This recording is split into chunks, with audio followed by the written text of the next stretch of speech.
What if everything you've been told about cardio, fat burning, and endurance was only part of the story? What if the biggest misunderstanding in fitness wasn't about how much you sweat or how many miles you log, but about how you breathe? Most people equate endurance with running longer, cycling farther, swimming more laps. Those are visible measures: distance, time, repetition. But modern exercise physiology paints a wider, more surprising picture. Endurance isn't just a measure of mileage. It's a measure of energy flow, of how your body manages fatigue, and, unexpectedly, of how it handles carbon dioxide. Today, we're pulling back the curtain on the science of endurance, why some people seem to have boundless energy, why others feel wiped out after a single flight of stairs, and why your lungs may matter for fat loss in ways you never imagined. What is endurance really? Ask most people what endurance means, and they'll picture marathons, long bike rides, or endless gym sessions. Physiologically, endurance is broader and more practical. Endurance is your capacity to sustain performance over time. That performance can be many things: walking all day without collapsing into fatigue, holding good posture through a long work shift, playing a sport at a steady level for hours, staying mentally sharp during a long meeting, climbing stairs without stopping to catch your breath, recovering quickly between workouts, maintaining steady attention and emotional control. Biologically, endurance rests on two pillars: fatigue management and energy management. Any endurance task fails because one of these pillars gives way. You either run out of usable energy, or fatigue accumulates faster than your body can clear it. Understanding this shift from distance-based thinking to energy and fatigue-based thinking changes how you train, rest, and even breathe. The secret most people miss. Many assume endurance improves simply by building stronger muscles. That's true to an extent, but one of the fastest and most powerful ways to boost endurance is to increase efficiency. And that often starts with breathing. Think of a professional runner. Their advantage isn't always a radically higher energy output. It's lower energy waste. Every unnecessary movement, every slumped posture, every shallow breath costs energy. When movement patterns are refined and breathing is optimized, the body leaks less energy and can perform longer with less perceived effort. Elite endurance athletes often look effortless, not because they're working less, but because they're wasting less. Improving efficiency, neuromuscular coordination, posture, and respiration can deliver dramatic endurance gains without simply increasing training volume. The exercise snack revolution. One of the most surprising findings from recent exercise science: you don't always need long training sessions to improve cardiovascular fitness. Enter exercise snacks. These are tiny, intense bursts of activity, sometimes as short as 20 seconds, done multiple times through the day. Picture sprinting up a few flights of stairs, doing 20 seconds of hard cycling, or a brief set of fast bodyweight squats between meetings. The aim isn't duration, it's stimulus. These short, high-demand efforts provoke meaningful improvements in cardiovascular health, insulin sensitivity, and metabolic regulation. Why do they work? Because the body reacts to demand, not a clock. The nervous system responds to the intensity of challenge presented, triggering adaptations even when total time spent exercising is small. For busy people, exercise snacks are a practical and scientifically supported way to raise fitness and metabolic health. The big fat loss myth. Now let's dismantle a pervasive myth about fat loss. People love asking, what is the best fat-burning heart rate zone? Should I train fasted? Is zone 2 the eternal solution? The reality is more nuanced. There's a vital distinction between burning fat during an activity and losing stored body fat over time. They're related, but not the same. Burning fat during exercise simply reflects which fuel mix your body uses at a given moment. Losing stored fat over weeks and months depends on overall energy balance, calories in versus calories out, and how your body liberates and disposes of those fat molecules. That brings us to a counterintuitive but crucial idea. Fat leaves the body mainly as carbon dioxide during exhalation. You lose fat through breathing. This can sound strange at first, but the science is clear.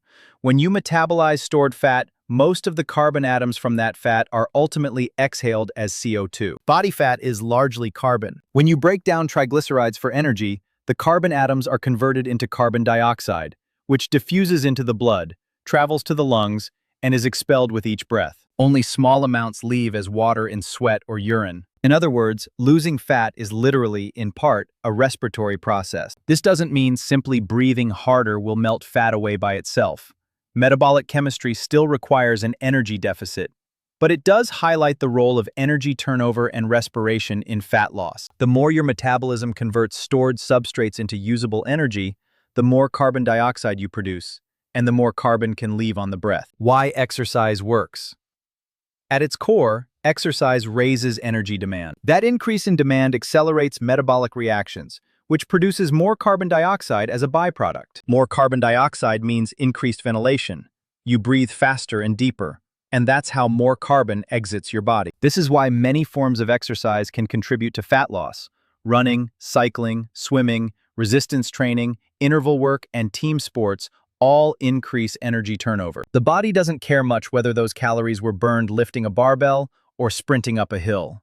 The underlying biology, increased metabolism and increased CO2 production, is what matters. Different modes of exercise may differ in enjoyment, practicality, and specific adaptations, but they share this common metabolic pathway. Why high intensity feels different.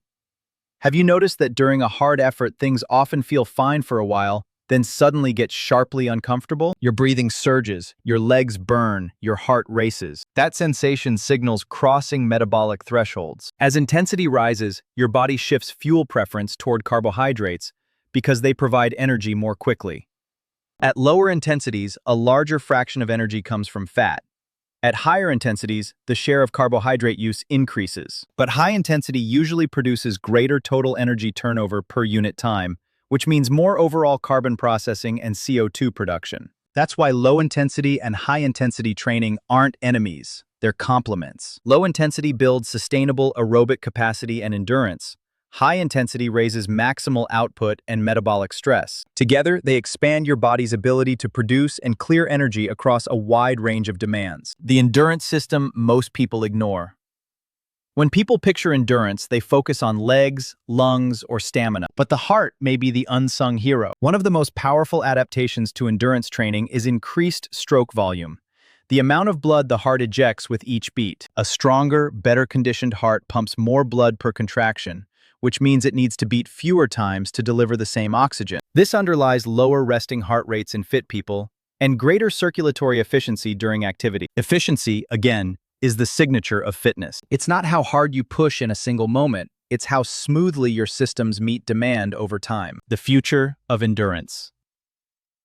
The future of endurance training isn't about more punishment or endless hours logged on a treadmill. It's about smarter, physiology-driven approaches that emphasize breathing, recovery, fuel management, movement efficiency, and intelligent programming. The aim shouldn't be simply doing more. It should be becoming biologically smarter, teaching your body to manage energy, delay fatigue, and recover faster. When you think in terms of systems, cardiovascular, respiratory, metabolic, and neuromuscular, you open the door to practical, sustainable gains that translate to real life. Because true endurance isn't only running farther, it's having more energy for the things that matter.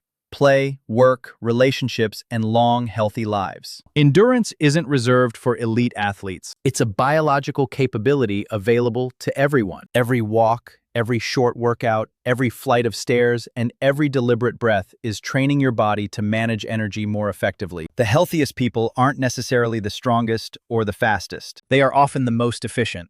The ones whose systems work in harmony, who convert demand into performance with minimal waste. Efficiency is a quiet form of resilience and a powerful marker of longevity. Every measured breath is part of that story. OXYZEN question of the day. When do you feel your best energy during the day? After exercise? During a walk? After breathing exercises? In the morning? After great sleep? Tell us in the comments below. Curious about health insights and wellness? Visit us at www.oxyzen.ai. See you in our next episode. Till enjoy a good night's sleep.